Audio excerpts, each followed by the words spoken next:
exactement. Bon, on parle de Cadillac un peu. Vous entendez la musique? Oui.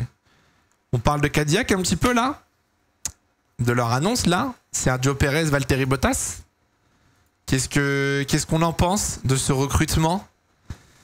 Qu'est-ce qu'on pense de ce line-up, de ce duo de pilotes? Je sais pas quoi en penser en vrai. Je suis un peu partagé, honnêtement. Je valide. C'était évident. Ouais, en vrai, c'était un duo assez logique. C'était un duo assez logique en vrai. À chier, on est content. De la merde, aucune place pour les jeunes. Masterclass, très content, bonne expérience. Une équipe de bras cassés, ok. Choix logique de vétérans expérimentés. Il faut un troisième pilote rookie.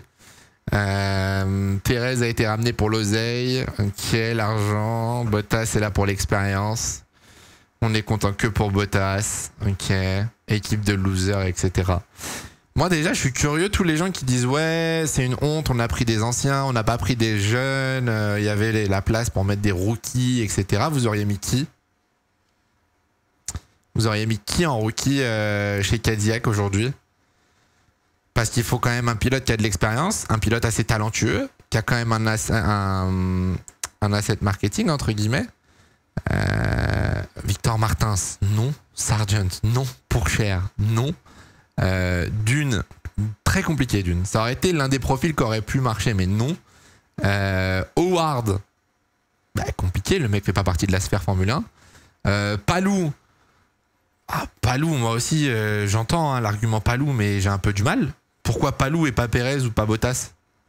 Drugovic, ouais, Drugovic était sur la liste. Drugovic était sur la liste. Mais du coup, entre Drugovic et Bottas, vous prenez qui? On parle d'une nouvelle équipe qui arrive en Formule 1, qui va faire sa première saison dans une des réglementations les plus difficiles, je pense, de l'ère moderne. On parle littéralement d'une équipe qui se construit. Hein. C'est pas genre un changement de nom, c'est pas un rachat d'équipe, c'est pas Sauber qui devient Audi. Là, on parle d'une 11e équipe avec des nouveaux ingénieurs, un nouveau staff, des nouvelles usines, etc., etc. Vous pouvez pas prendre de rookies comme ça. Surtout qu'il n'y en a pas aujourd'hui. Aujourd'hui, moi, je suis désolé, il n'y a pas un pilote jeune, il n'y a pas un rookie pour moi qui vaut le talent et l'expérience de soit Pérez, soit Bottas. Vous pouvez dire tout ce que vous voulez. Vous pouvez les détester, dire qu'ils sont des losers, qu'ils sont nuls à chier, que c'est des numéros 2, que c'est des bras cassés, etc. Bottas, c'est Lewis Hamilton qui l'a toujours dit. Bottas était le mec qui développait les Mercedes pour Hamilton. C'était lui qui réglait les voitures. C'était lui qui expliquait pourquoi la Mercedes ne fonctionnait pas. Et Hamilton l'a toujours dit que sans Bottas, il n'y aurait pas eu autant de titres. Pérez, pareil. Pérez, c'est 15 ans dans le sport. Il a gagné il a fait des podiums avec des Sauber, avec des Force India, des Racing Point.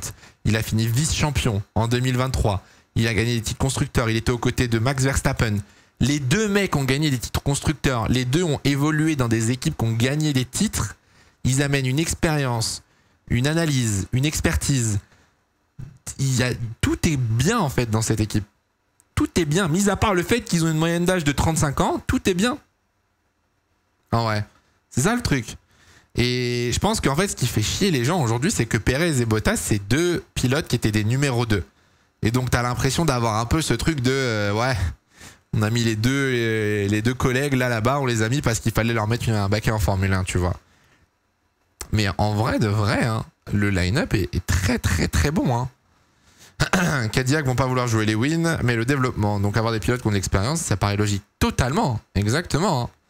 Franchement, qui va être dans le team? C'est-à-dire qui va être dans le team? En quoi c'est mal d'avoir une moyenne d'âge élevée? Justement, c'est un avantage. Non, mais c'est ça. Mais en fait, c'est mal.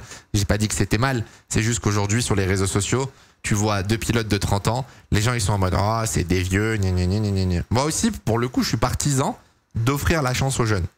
Moi aussi, je suis pour qu'on fasse monter le plus vite possible et le plus souvent possible des pilotes de Formule 2, de Formule 3, de Super Formula, etc. Sauf que là, je suis désolé, mais si je suis les dirigeants de chez Cadillac, c'est le meilleur choix possible. Il n'y avait pas mieux. Là, aujourd'hui, pour moi, il n'y a pas un pilote qui aurait pu remplacer Pérez ou Bottas dans cette équipe. Ça aurait pas été mieux. Est-ce que Horner pourrait être team principal malgré le passé avec Pérez? Je pense pas qu'il y ait un passé, qu'il y ait un réel truc entre les deux. Après, je vois quand même mal Horner team principal de Cadillac. Mais c'est pas impossible. Hein. Je pense pas qu'il y ait je pense pas qu'il y ait du bif entre les deux, entre Perez et Horner. Certes, ça s'est mal passé chez Red Bull, mais je pense pas que ce soit aussi grave que ça. Les deux sont un bon choix, d'excellents pilotes, support, Bottas excellent en com, marketing. Si c'est aussi deux pilotes qui étaient le second pilote, donc à voir, on va se mettre en retrait à la bagarre, mais j'ai cette impression que c'est la création d'une Dream Team qui va fail. Ouais, j'appellerais peut-être pas ça non plus une Dream Team en vrai. J'appellerais pas ça la Dream Team, c'est un mot fort quand même, je trouve. Hein. Perez, Red Bull, on l'a pas écouté et on voit là où ça l'a mené. Ouais, mais là, il serait dans un nouveau projet. Il sera dans un nouveau projet où il va être écouté, où il va être aux côtés de Bottas. Regardez, Valtteri Bottas s'exprime au sujet du projet. Dès le début de mes échanges avec l'équipe Cadillac, j'ai ressenti quelque chose de différent, quelque chose d'ambitieux, mais aussi de concret. J'ai eu l'honneur de travailler avec certaines des meilleures équipes du monde et je constate déjà le même professionnalisme et la même motivation. J'ai hâte de représenter l'esprit de course américain sur les plus grands circuits du monde. Je suis désolé, hein, mais Bottas chez Cadillac dans une écurie américaine, c'est exceptionnel. C'est le prime du divertissement. Hein. Les grands prix aux US, Bottas chez Cadillac, ça va être zinzin en vrai.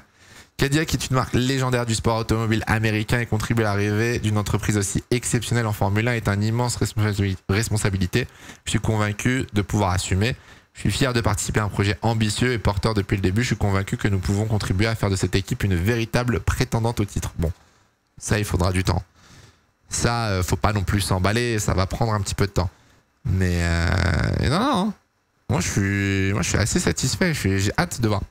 J'ai hâte de voir surtout la voiture qu'ils vont avoir en fait, parce que je pense qu'au début ils vont avoir une voiture assez compliquée. Je les vois très mal jouer les points l'année prochaine, mais je suis curieux de voir la courbe de développement. Je suis curieux de voir où est-ce qu'ils vont aller et en combien de temps, tu vois. Tu l'as dit toi-même, c'est pas du divertissement. Non mais vous êtes teubés, avec tout le respect. J'ai dit que la F1 n'était pas du divertissement. Là, c'est juste l'aspect marketing qui va être divertissant. L'aspect marketing avec Bottas, il va être exceptionnel. Ça va être zinzin. Imagine les BAM 1 et 2 Cadillac en 2026. Franchement, il marque des points au Grand Prix d'Australie au mois de février. Au mois de mars, pardon. Février, je sais plus mars. Il marque des points au mois de mars. GG. Hein. Ce serait très très très fort. Hein. Parce que arriver comme ça, nouvelle réglementation, tu crées ton équipe et tout, c'est pas facile. C'est très très dur. Pour toi, qui va perf le mieux? Entre Perez et Bottas? C'est une bonne question en vrai. Je pense que les deux se valent. Je pense que les deux sont plus ou moins du même type, sont plus ou moins du même niveau, tu vois. Je pense que Perez, ces dernières années, elles ont été plus compliquées. Bottas, c'était il y a un peu plus de temps. Peut-être que Bottas, mentalement, va un peu mieux que Perez. Mais... franchement, je sais pas. En fait, si Perez est vraiment au top de sa forme, je pense que Perez peut battre Bottas. Mais au vu de ce qui s'est passé ces dernières années, je mettrais quand même Bottas devant. Hein. Je mettrais Bottas un poil au-dessus quand même. Et c'est vrai qu'ils ont un moteur Ferrari. C'est vrai que du coup, Cadillac l'année prochaine roulera avec un moteur Ferrari. Donc ça aussi, il faut que le moteur soit bon. Ça, on n'a pas d'infos pour l'instant. Il va falloir attendre un petit peu. Donc voilà. Pénalité pour Bottas au premier Grand Prix, n'oubliez pas. Ouais, je pensais que ça avait été enlevé. J'avais lu, je sais plus où, que ça avait été enlevé. Mais non, il y est toujours. Donc Grand Prix d'Australie 2026, Valtteri Bottas a 5 places de pénalité. Si jamais vous le saviez pas. La voiture va rapidement progresser. Je sais pas si elle va rapidement progresser, mais je pense que l'équipe, elle, va rapidement évoluer. Je pense que les ingénieurs vont très vite apprendre aux côtés de Perez et Bottas. Je pense que ça va leur faire du bien d'avoir des mecs qui savent drive une équipe aussi. Et je vois que du positif hein, dans cette équipe. Hein. J'attends juste de voir les combinaisons, quoi. On attend de voir un peu les livrets et les combis au final. Hein. L'année prochaine, le barème de points va changer. Non. Non, ça reste le top 10 avec 22 pilotes. Et ça ne change rien, pour le coup. Du coup, les qualifs avec 22 pilotes, ça va se passer comment? Ça va être 6 éliminés en Q1, 6 éliminés en Q2, et il en restera 10 en Q3. C'est une équipe 100% nouvelle ou pas, genre de nouvelles, personne sauf les pilotes. Bah, ils ont forcément recruté des mecs un peu de partout. Ils ont forcément été obligés de recruter des anciens de, je sais pas, Alpine, Haas, Aston, j'en sais rien, des trucs comme ça, tu vois. Faut pas oublier aussi que Perez, il y a un aspect marketing. Hein. Perez, pilote mexicain, Cadillac, écurie américaine. C'est un peu le moyen aussi de se mettre une fanbase dans la pocket, quoi. On a une idée de l'effectif. Pour l'instant, non, je crois pas. Hein. Pour l'instant, on n'a pas entendu beaucoup de choses sur Cadillac. Donc, faudra voir. On verra bien ce que ça va donner. Le choix de prendre Bottas et le meilleur move possible. Les deux sont des pilotes qui ont l'habitude de développer des voitures. Mon Cadillac, l'objectif c'est du long terme et de jouer les points le plus rapidement possible. Je sais pas. En fait, c'est ce truc de la réglementation qui fait que tu peux pas aujourd'hui te prononcer. Tu peux pas dire ouais, Cadillac va être au fond. Tu peux pas dire ouais, Cadillac va être devant. On n'a aucune information concernant l'année prochaine. À tout moment, les top teams s'effondrent. À tout moment, Cadillac trouve un truc sur la voiture et genre fait une bonne GP. Ça pourrait être Audi, ça pourrait être n'importe qui. Donc, il y a déjà des sponsors de chez Cadillac. Je sais pas du tout. Je sais pas du tout. Oh, la photo de fou. Oh, la photo de fou. Les coéquipiers de fou, en vrai. C'est zinzin. L'année prochaine, c'est Audi aussi. Oui, l'année prochaine, c'est Audi qui reprend Sauber. Non, en vrai line-up. Moi, je suis content pour eux, pour le coup. Je suis content pour Bottas aussi. Perez, en vrai. J'espère que Perez va se relancer. C'est vrai que si Perez repart sur la même dynamique que chez Red Bull, chiant. Chiant si ça se fait sortir en Q1 tous les week-ends, quoi. C'est pas Tommy Hilfiger le sponsor? Je sais pas du tout. Je sais pas du tout. Après, est-ce que Tommy est sponsor ou équipementier? C'est pas la même chose. C'est pas la même chose. Alors... Ouais, si j'ai vu un logo Tommy déjà pop. Ouais, donc il y a un partenariat avec Tommy. Non, je voulais voir si les partenaires en bas. D'ailleurs, KitKat et Disney sont toujours avec Perez. Non, ils sont passés avec Bortoletto maintenant. C'est Bortoletto qui a fait les coms. On n'a pas d'infos sur le troisième pilote pour l'instant, je crois. Third. Non, tu vois, on n'a pas d'infos. Si je fais 3. Ok. Ah, tout se passe sur cette page. Ça va être Mick Schumacher. Je pense pas. Je pense pas. Je pense que ce sera surtout... Mick, je pense qu'il ira surtout chez Alpine. Et pas chez Cadillac. Il n'y a pas d'intérêt à mettre Cadillac. Après, il n'y a pas Disney en collab en début d'année normalement. C'est-à-dire, il n'y a pas Disney. J'avoue, je sais pas trop Perez ce qu'il ramène comme sponsor sur la voiture. Là, derrière, il y a un sponsor sur la bagnole. Ou c'est peut-être pas une bagnole en fait. Mais il y a des choses quoi. Du coup, Cadillac remplace Kik. Rien à voir. Rien à voir les potes. Cadillac ne remplace personne. C'est une nouvelle écurie. Cadillac juste arrive en 11e écurie. Aujourd'hui, on a 10 équipes de Formule 1 et Cadillac a créé la sienne. Non, je crois pas, Lucas. Je ne crois pas. Faut que je vérifie. Imagine Kik rend hommage à Jean-Paul. Ça m'étonnerait. Je suis pas sûr que Kik parle de ça ce week-end, à mon avis. Cadillac ramène son propre moteur, du coup. Moteur Ferrari. Moteur Ferrari pour 2026 et 2027. Et à partir de 2028, si je dis pas de bêtises, ce sera un moteur développé par eux-mêmes. Donc ils ont 2 ans encore à attendre. Je pense que Cadillac a pris Bottas et Perez pour développer leur voiture et jouer les points à 0. Ouais, je pense aussi. Hein. Si vous vous souvenez bien, les débuts de Haas en 2016, après c'était différent parce qu'ils achetaient les voitures, donc ils avaient forcément une bonne voiture. Mais les débuts de Haas en 2016, c'était solide. Hein. C'était très très solide. Hein. On voit que Cadillac joue les victoires et les pôles en WEC, donc je pense que si le moteur fait est performant, et plus le châssis et les évolutions, je pense qu'ils joueront les points très rapidement. Ouais, mais en fait, t'as que 10 places dans les points. T'as potentiellement 2 Ferrari, 2 McLaren, 2 Mercedes.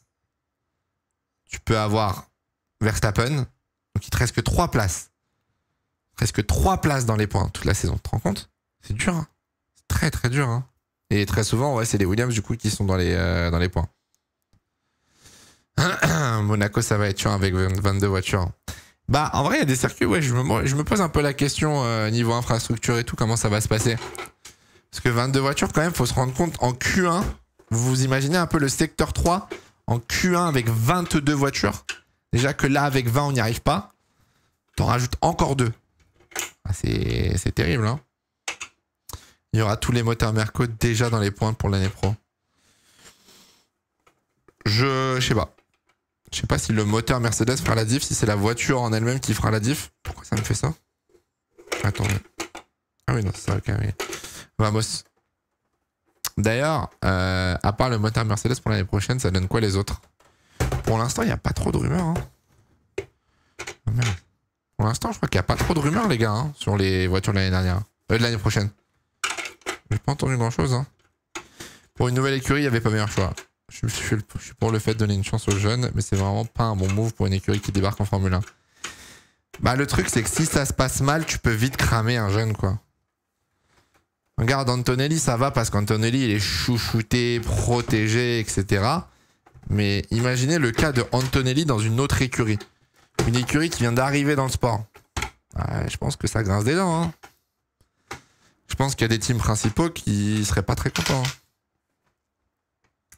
Hein. Le budget de plafond de l'année pro va-t-il changer avec les 11 écuries? Le budget TIAP, je sais pas s'il va changer. Ah mais c'est pour ça que ça va pas. Attendez. Je suis en train de mettre le volant à l'envers. C'est pour ça que ça marchait pas, les gars. Vamos. Est-ce qu'avec la réglementation pour les F1, les monoplaces seront suffisamment légères et rapides pour avoir plus de déplacements comme à Monaco, par exemple? Non. Non. L'année prochaine, les voitures sont plus légères et plus petites, mais pas tant que ça. Hein. Pas assez, en tout cas, pour avoir des courses comme en 2008, 2006 ou quoi. Et même à l'époque, hein, en vrai. Hein. Même à l'époque, on n'avait pas tant de dépassements. Monaco, c'est Monaco. C'est plus compliqué. Oh, la cam qui est giga tombée. La cam qui est giga tombée, frère. Attendez, hop. On va y arriver. Cadillac ou Audi l'année prochaine? Est-ce que vous allez supporter Cadillac ou Audi l'année prochaine? Et si oui, du coup, laquelle? Quelle équipe? J'avoue que Audi, j'ai bien envie de supporter Audi, moi. J'ai bien envie de kiffer un peu l'aventure Audi, voir si ça passe. Team Cadillac, obligatoire Cadillac, Audi. Moi, Audi. Ok, Audi tous les jours. Cadillac pour Bottas. Aucune des deux. Cadillac, rien à faire. Je préfère Cadillac, ok. Ok, c'est 50-50.